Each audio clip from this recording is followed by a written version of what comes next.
Ghost Friend. Parked in the shade of an old oak tree amidst the never-ending fields of corn, he sipped at the bottle of scotch.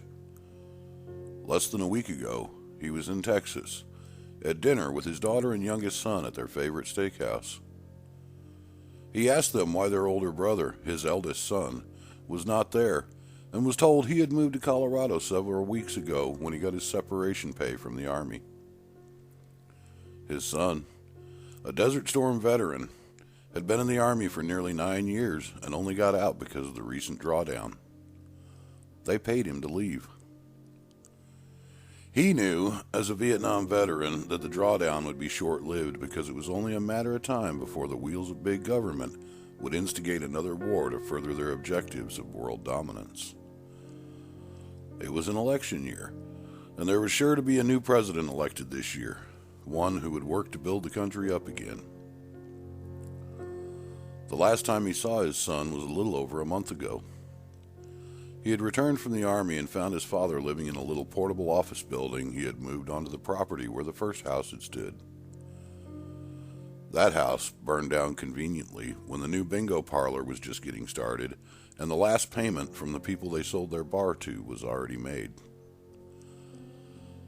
The insurance from the house enabled him to build another house across the street on their other property and fund a cafe in town. His son came home on leave shortly after the house burned down and was disappointed to find that everything that remained from his childhood had been destroyed in the fire.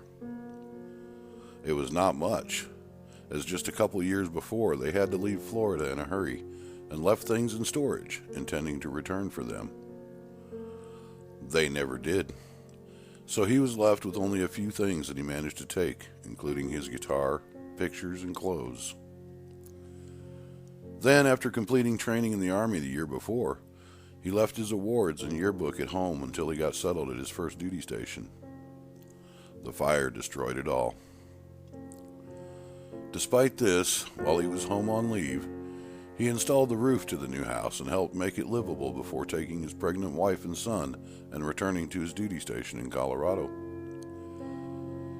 Then a few years later, when he came down on orders for Germany, his son left some of his tools in his family station wagon at home for when he returned. He was called back near the end of his tour when his mother suffered a stroke, and that was a rough time for them all. He and his family stayed in the new house for a month while he oversaw his mother's care.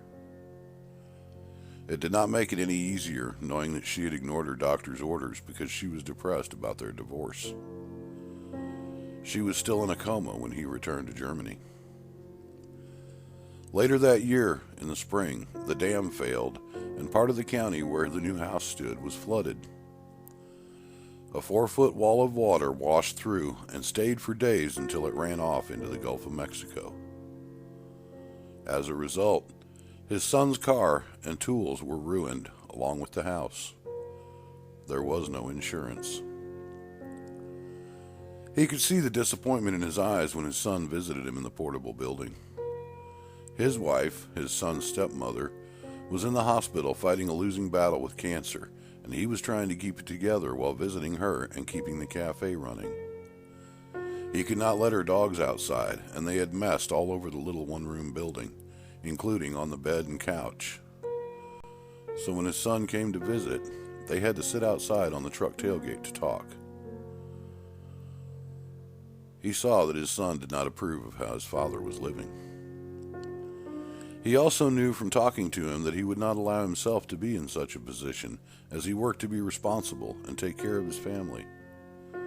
That he got from his mother. He himself felt he had gone downhill fast since divorcing her and realized she was the only reason for any success he ever had.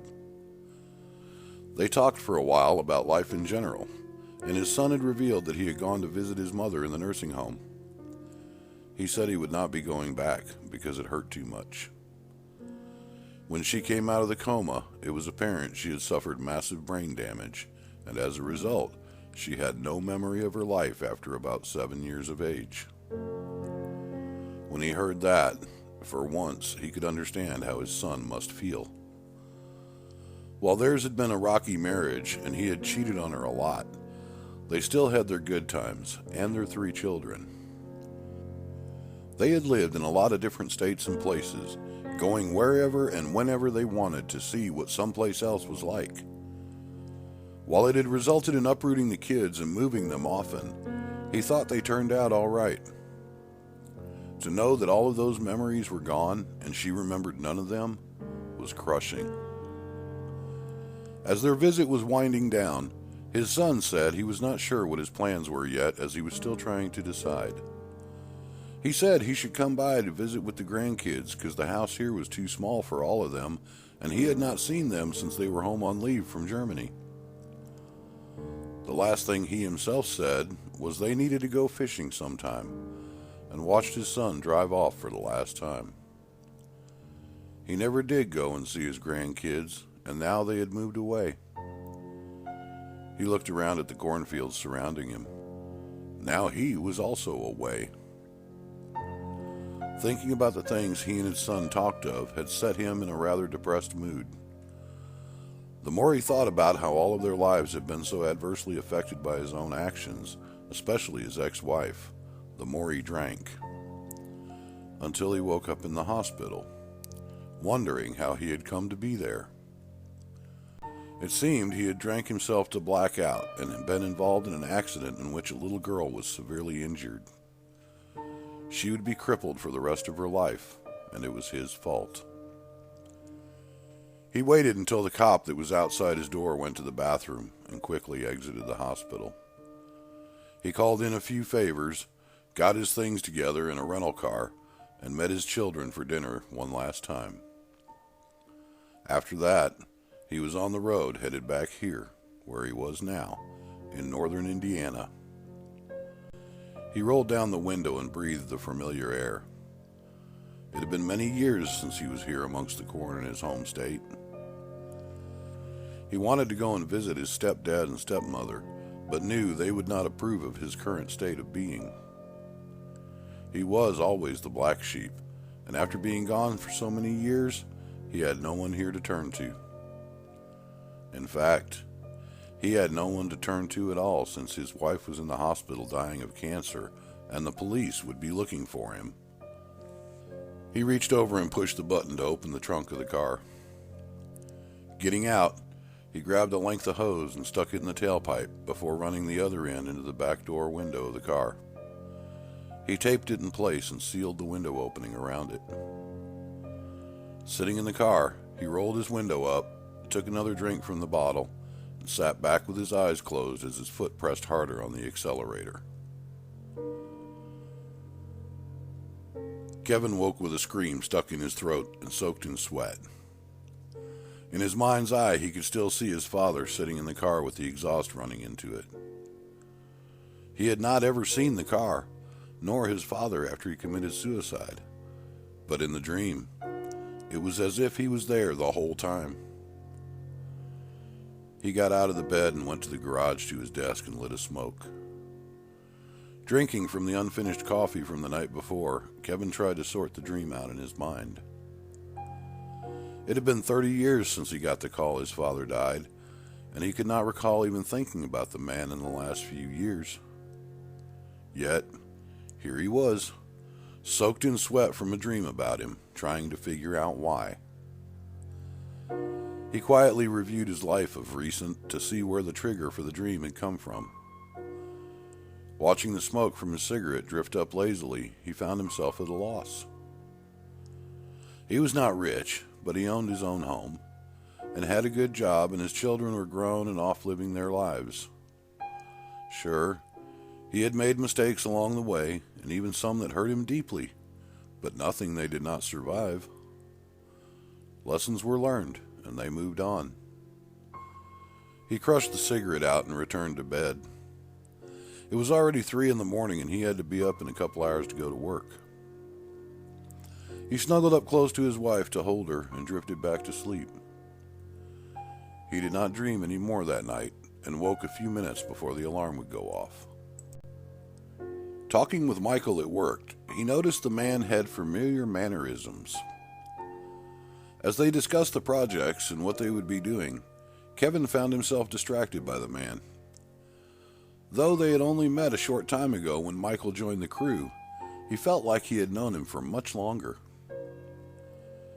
He went through the day trying to figure out where he might know the man from. Thunder crashed, shaking the house, and Kevin woke from the dream to listen to the rain. He had been dreaming about his father again, but this time they were working on the shrimp boat together. The sound of the thunder intruded into his mind, and in the dream it began to storm, making them head for the dock.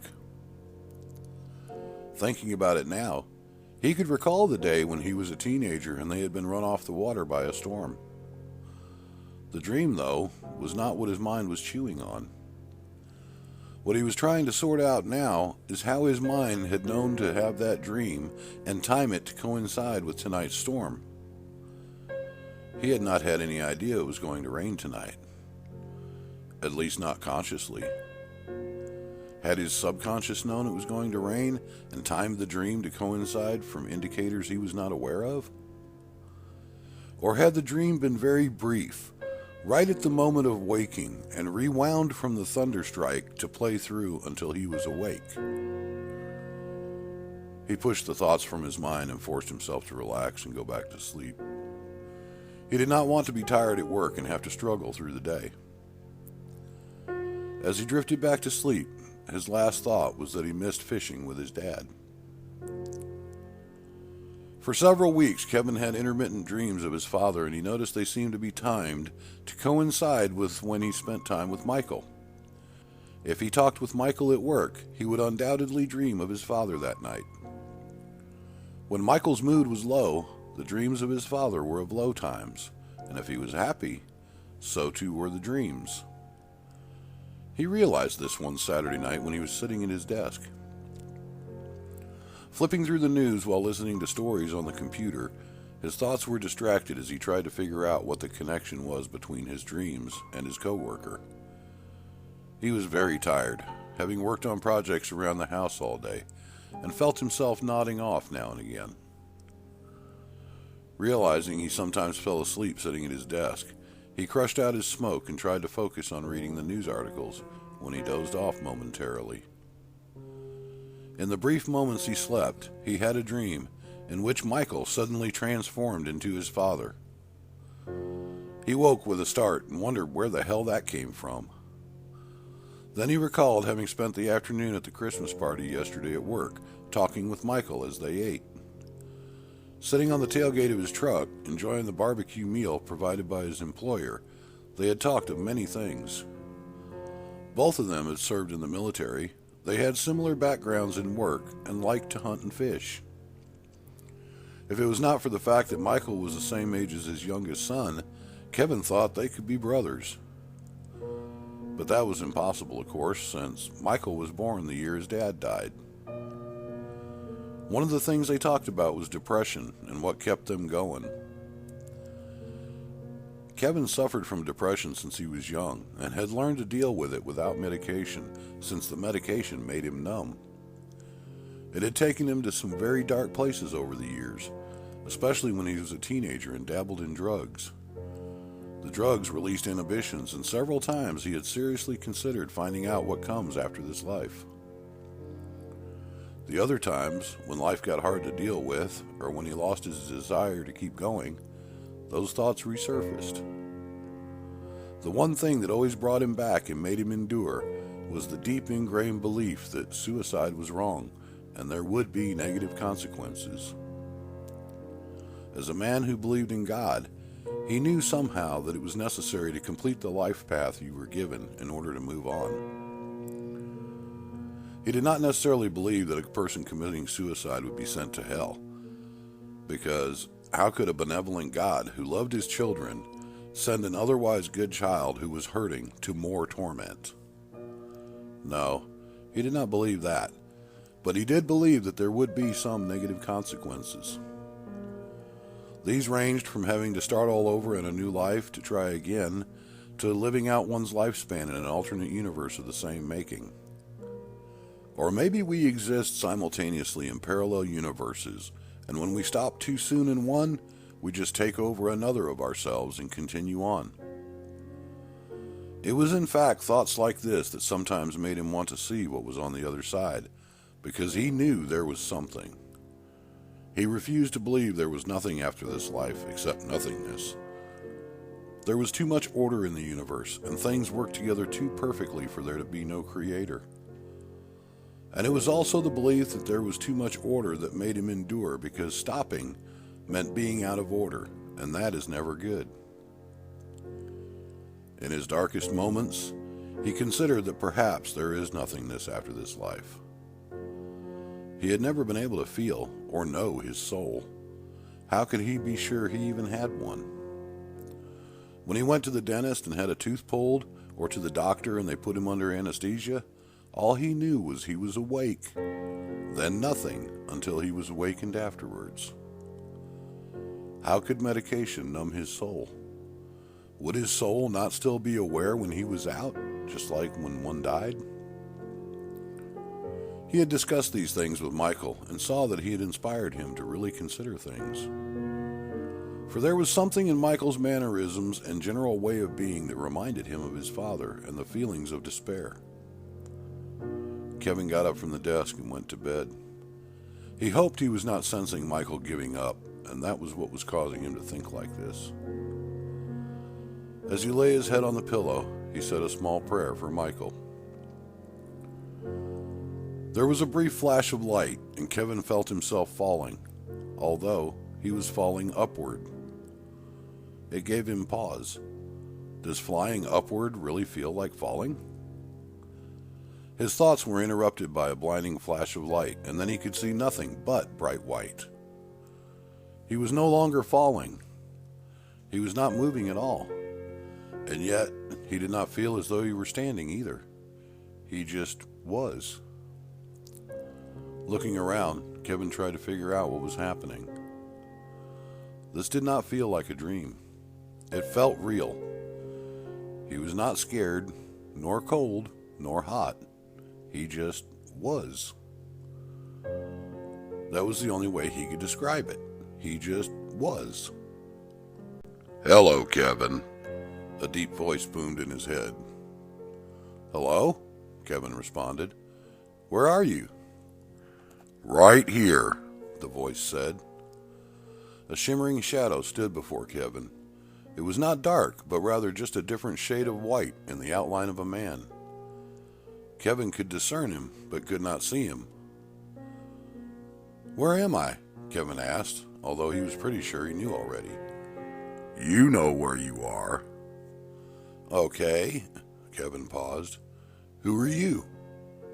"I am a guide," the voice said. "I'm here to guide you back." "Back?" Kevin asked. "Why take me back?"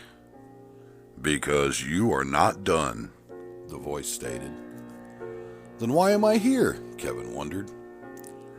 "It seems you stopped breathing," the voice said.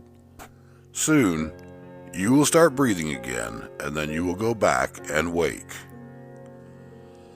So I guess by this I can infer that there is actually something after life, and we do have a set time which we must live, Kevin said, revealing his thoughts. "Yes, your life is but a part of your journey," the voice stated. "But it is only a small part. There is so much more that you will still come to find." "Can I just come now?" Kevin asked. "I mean, I'm already here, and I was pretty much done with that life a while ago. I wanted to leave it for as long as I can remember. It's depressing, and I'm tired of being depressed." "I understand," the guide said. "When one is near the end of their earthly journey, the excitement to move on is repressed, and this causes you to be depressed." "But I was depressed from a very young age," Kevin stated. "I mean, it would seem I was depressed pretty much as soon as my journey began." "Yes, I understand," the guide started again. "But you see, this earthly life was not your first.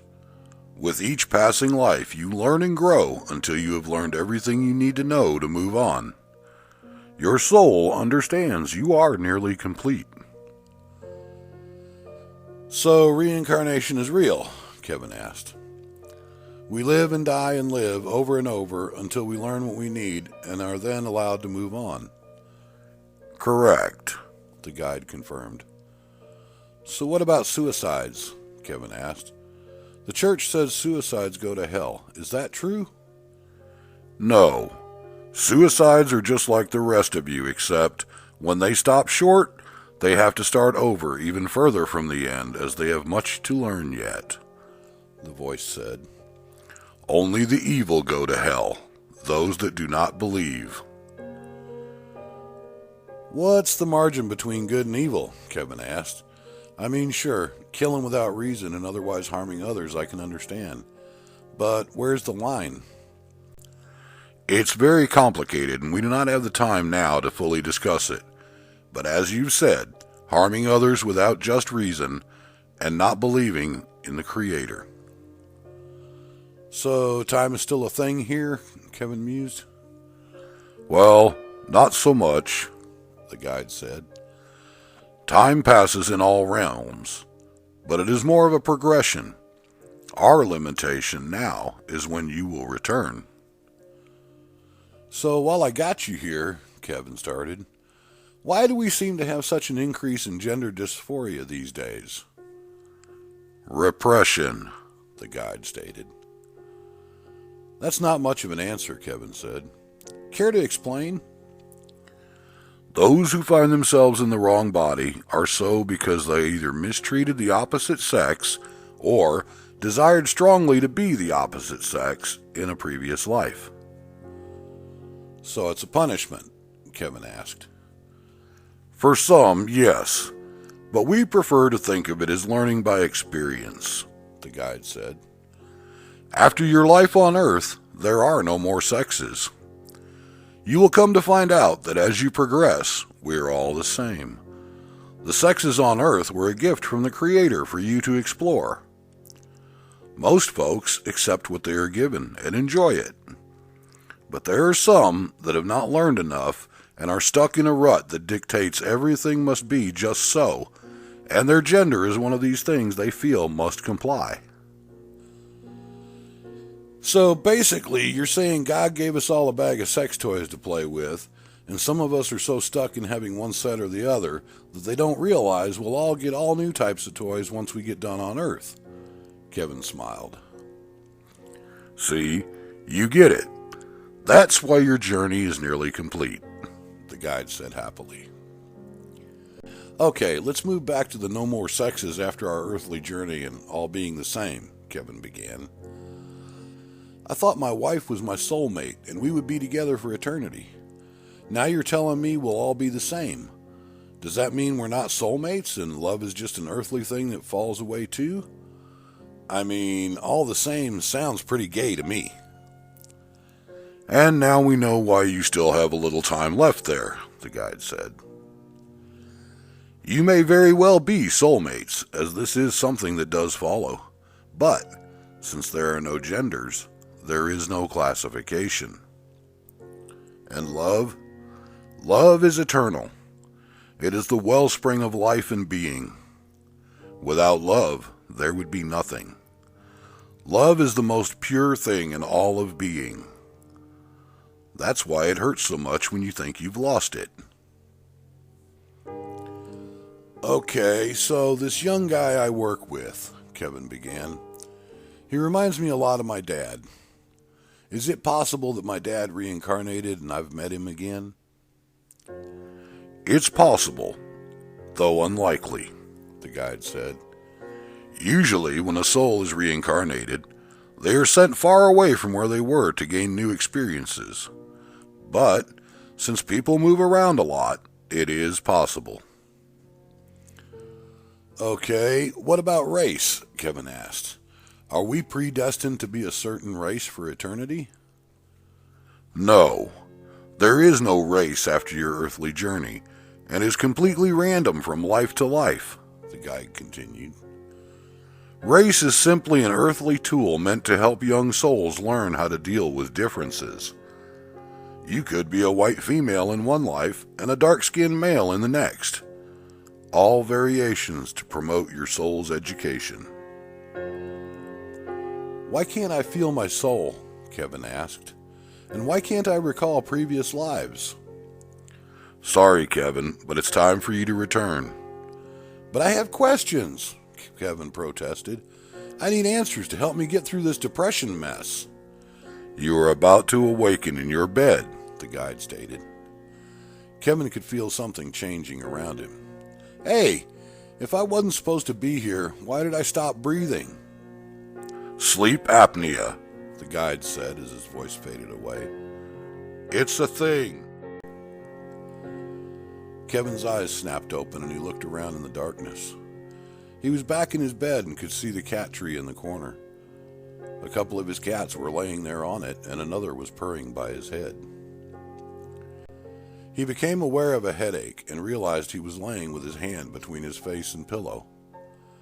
He felt his forehead and could feel the impression of his knuckles there. He rolled over onto his back. For a long time he wondered if that had just been a dream or if he really did die momentarily. He looked at the clock. The alarm would go off in 3 minutes. He got up and turned it off. No sense in letting it wake his wife when she didn't have to get up for another hour. He turned on the coffee pot and began to get ready for work.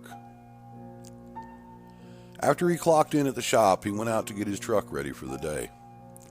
As he was finishing up and standing by having a smoke, Michael walked up to get his truck ready. They were parked side by side. "Morning, Michael," Kevin said cheerfully. "Good morning, Kevin," Michael said and walked over to lean close to him. "Hey, dude, do you believe in reincarnation?" Kevin was surprised by the question and pulled back to look at Michael. "Well, yeah, actually I do." "That's great, man," Michael said. "I mean, I don't want to sound weird or nothing, but dude, I could swear I must have known you in another life because we just click, you know?" Thank you for spending your time with me. Tell me what you think in the comments, and I'll be sure to join the conversation. That's all for now, but I'll be back again soon with another story, just for you. Until then, sleep well.